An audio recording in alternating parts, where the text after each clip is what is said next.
Okay, last stop on the tour is your organization settings, and when you click on that option in your left nav menu, you'll land on the Appearance tab by default. This is where you can update your AI assistant avatar. You can change the color of your chatbot widget over here by using these color selectors, or if you know the exact color that you want to use, then you can actually just put in the hex code for that color. You can use the gradient option if you want to. And also, you've got a little mock-up of a website on the right so that you can visualize certain changes. For instance, like the chat box position. Default is it's going to be in the bottom right-hand corner of your website, but you can switch that to the bottom left-hand if you want to. You've also got your chat box text option over here. So this is where you're going to be able to update the text that shows on the outside as well as the inside of the chatbot when it's online, as well as, of course, if it's offline. You can see when you toggle this, it'll switch the bot to the online or offline mode. So whatever you change here, that's going to update over here. Make sure when you make changes, though, that you click that Save Configuration option so that those will take effect. You can also change the theme. So if you prefer the button, you can use that. The default is the bubble. And there's also a default open mode option. Now the default is that your chatbot will be collapsed. So you can't really see that for this because this is just kind of a small mock-up. It's not the actual chatbot. But let me drag this widget over here and you can see an example. So you can see that the chatbot will give a lot of information, obviously, depending on what you're offering and what kind of information you've put into the business profile. Some of the responses can be rather large, like this one right here. And you can see there is an expand option, so the visitor themselves has the ability to go over and toggle the expand collapse option if they want to.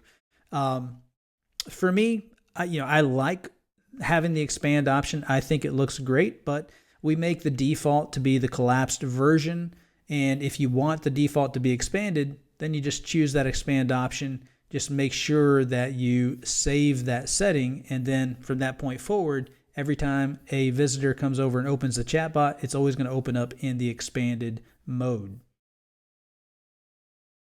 The last thing you'll find over here is the Enable AI Disclaimer option. So that's the message that you'll see when the AI assistant is enabled. You'll see this disclaimer that says AI responses may vary. Please verify important information with a company representative. And that's really just following the same process that ChatGPT follows, Claude, a lot of these AI systems. Most of them, if you go to their sites, if you're using the product, you'll usually see some kind of disclaimer somewhere. So we give you the option. You don't have to show it. As you can see here, it won't appear at all if the AI assistant is disabled, of course. But this really only applies to where when the AI assistant is enabled, if you want this disclaimer to appear, then just toggle this. Otherwise, keep it turned off and just make sure you hit Save Configuration.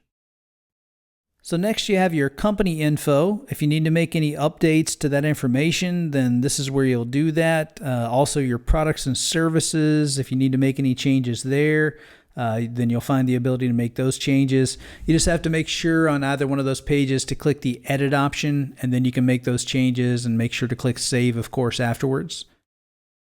Now the installation tab is where you'll come to copy your chatbot widget code and get the instructions to install that chatbot widget on your website. It's also where you can find a link to launch a test version of your chatbot widget. It's the same widget, but the reason why you would want to use this for your testing to test out the AI assistant is because every plan has a certain number of conversations that are allowed, like 50 AI conversations for the simple plan, 100 for the Simple Plus, 200 for the Simple Business.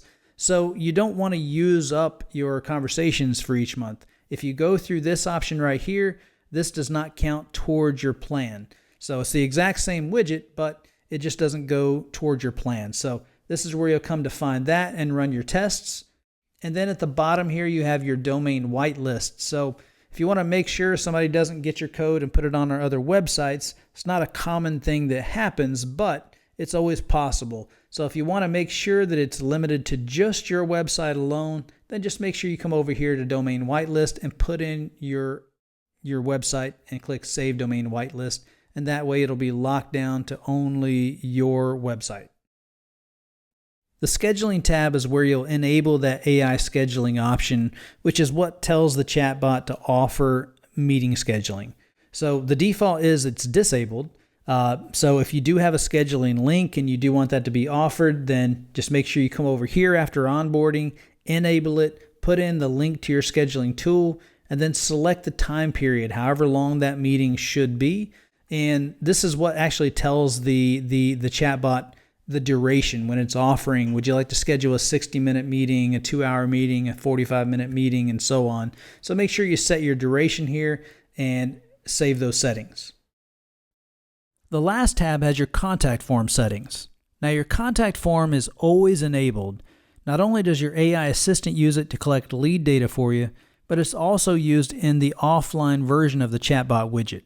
So when your AI assistant is disabled and no agents are online, nobody's there to answer questions, what happens is the visitor starts to send a message, they type a message, they hit send, and then that contact form is going to load.